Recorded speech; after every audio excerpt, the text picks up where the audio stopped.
Welcome to JSA TV, where we're covering the latest news, trends, and innovations from thought leaders like this good-looking guy to my right within the digital infrastructure industry. I am Dean Perrine, and we are coming at you live. That's right, Sean. We are live at PTC 2026 in beautiful Honolulu, Hawaii. And this guy to my right is Mr. Sean Farney. Sean is the Vice President of Data Center Strategy for JLL. Sean, welcome as always to JSA TV. I love to be back with my JSA friends. You guys are the best, and the energy here at PTC this year is just Amped. crazy. Yeah. So happy to share it as we jump into what's going on in our awesome industry. Yeah, so let's thank you for that segue, Sean. You're very, very good at this.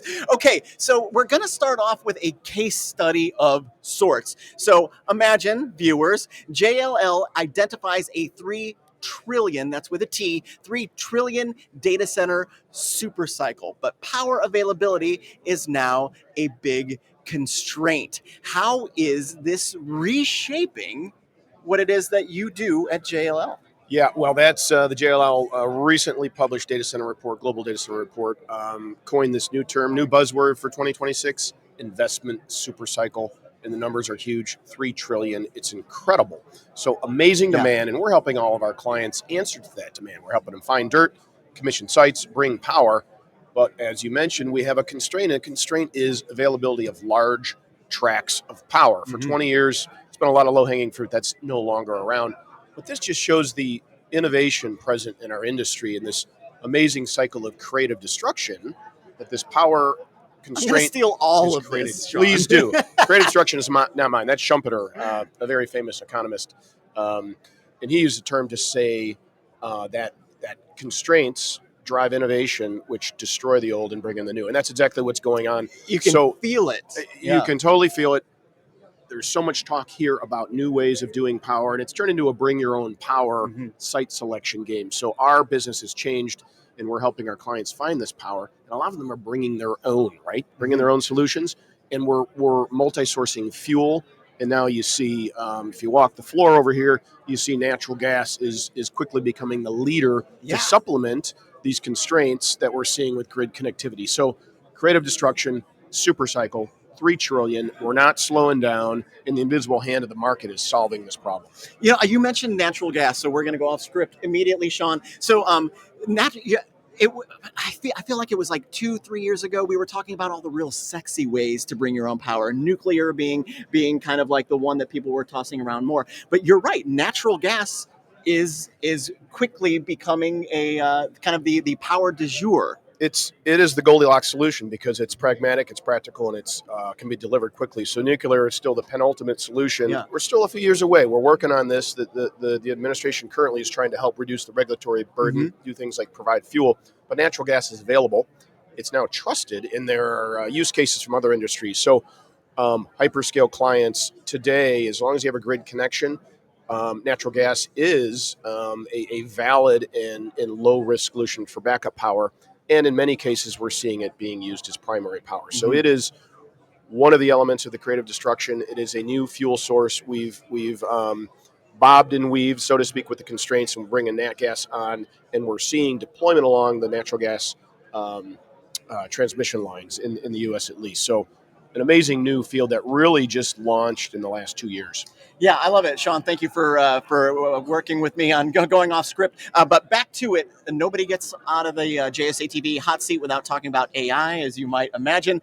But an interesting question for you from the seat that you sit in on the daily, as those kind of AI workloads go from those kind of centralized locations to the edge, how is that ultimately reshaping site selection and the things that you are all doing?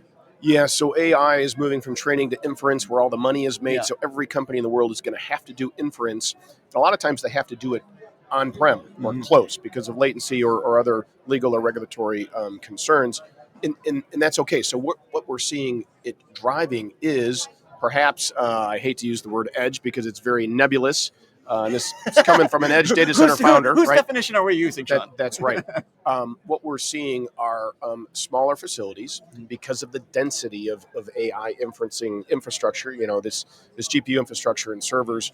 We're seeing, the latest rev 144 kW per cabinet. So 8 cabs, over 1 megawatt, which I like to joke you can put in your living room now. So smaller form factor, where time to revenue is very, very important. So all of these different elements is driving the adoption of smaller, like sub 10 megawatt spaces, which is also driving adaptive reuse. So we have a lot of industrial assets with that amount of power, which are underutilized or not utilized at all, or retrofit. Our retrofit business is huge. Retrofitting enterprise data centers that have that stranded power because they put everything in the cloud the last few years, and other assets that have the power that we can retrofit in less than 12 months and get into revenue production in 9 to 12 months. So that's very exciting. It's being driven by time to revenue. Go out and start doing inferencing and use available space. So it's a whole new model in form factor. Amazing answer and amazing segue to my next question. Actually, so when we're talking about time to revenue, I'm stealing that, by the way, but time to market is also a big big concern, and so naturally finding the right partners and various folks within kind of the data center workflow, so to speak, are partnering now to make that time to market quicker, like the utilities, the telecom provider, the data center operator, all of them working together to make it happen quickly. Is that what you're seeing right now in the industry? Absolutely. End-to-end collaboration. So we know that you can't go it alone, right? And we're seeing deep partnering, and we're helping our clients do this all along, even the supply chain, right? Where risk is shared and reward is shared. And I think that's the model going forward as we piece together these different elements of the entire data center ecosystem: dirt, power, utility connections, supply, long lead time capital items. The clients and industry players who are collaborating and sharing risk and reward are the ones that are getting ahead. And there's all kinds of great case studies in this regard. But that's the new path forward. We have to work together. Sean, we unpacked a lot in the last 3 minutes. Yes, we did. I can't imagine. I imagine you've got hundreds of meetings. A few. Yeah, I imagine that you do. Have a great rest of the show. Thanks so much. Great to be here. Thanks for having me. You bet. And thank you, viewers, for watching JSA TV. We will see you very soon.